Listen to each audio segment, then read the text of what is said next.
Registration issues ഒക്കെ ഉണ്ടല്ലോ, ആ ഒരു സ്റ്റേറ്റിൽ നിന്ന് വന്ന് അവിടുത്തെ കട്ടാക്കി ഇവിടുത്തെ സ്റ്റേറ്റിലാക്കണം, എന്നാലും ഇവിടെ വർക്ക് ചെയ്യാൻ പറ്റത്തുള്ളൂ. അല്ലെങ്കിൽ എവിടെയെങ്കിലും വിളിച്ചു നോക്കുമ്പോൾ മാം ഞാൻ വന്നോട്ടെ, പറഞ്ഞാണ് രജിസ്ട്രേഷൻ ഉണ്ടോ മക്കളെ, എന്നാൽ ഇങ്ങോട്ട് വന്നാൽ മതി നീ എന്നൊക്കെ പറയും.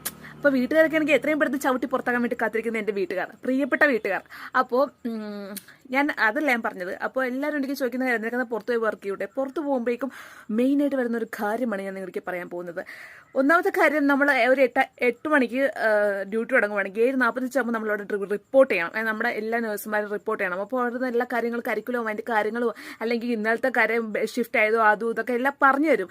അപ്പോൾ നമ്മൾ ഇവിടെ ഇങ്ങനെ കേട്ടോണ്ടിരിക്കണം. അപ്പോൾ മലയാളത്തിനെങ്കിൽ പിന്നെ നമുക്ക് മനസ്സിലാവും. പക്ഷെ മറാഠിയ ഹിറാട്ടിയ ഹിന്ദിയ അങ്ങനെ എന്തെങ്കിലുമൊക്കെ ആണെങ്കിൽ നമുക്കൊരു കുന്തവും മനസ്സിലാവത്തില്ല. അപ്പോൾ നമ്മളവിടെ ഇങ്ങനെ ഇരിക്കും. കുറച്ച് കഴിയുമ്പോഴേക്കും എന്തെങ്കിലും അവന്മാർ അവരുടെ നാട്ടുഭാഷയിൽ പറയുകയാണെങ്കിൽ നമുക്കത് മനസ്സിലാവത്തില്ല. നമ്മളിങ്ങനെ ഓടിക്കൊണ്ടിരിക്കും. അപ്പോൾ അങ്ങോട്ട് പൊട്ടനേത് ചട്ടനേതെന്നും പറഞ്ഞിട്ട്.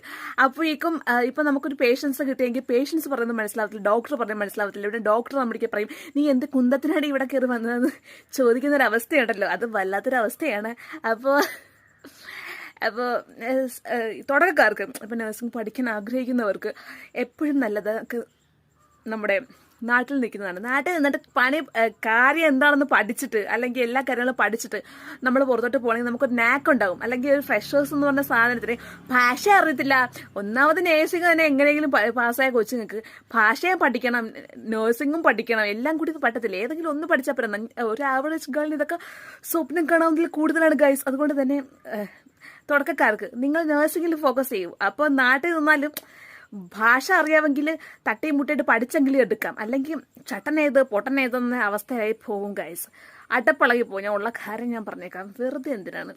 I used to never take any risk in my life, so I am just moving like a curd.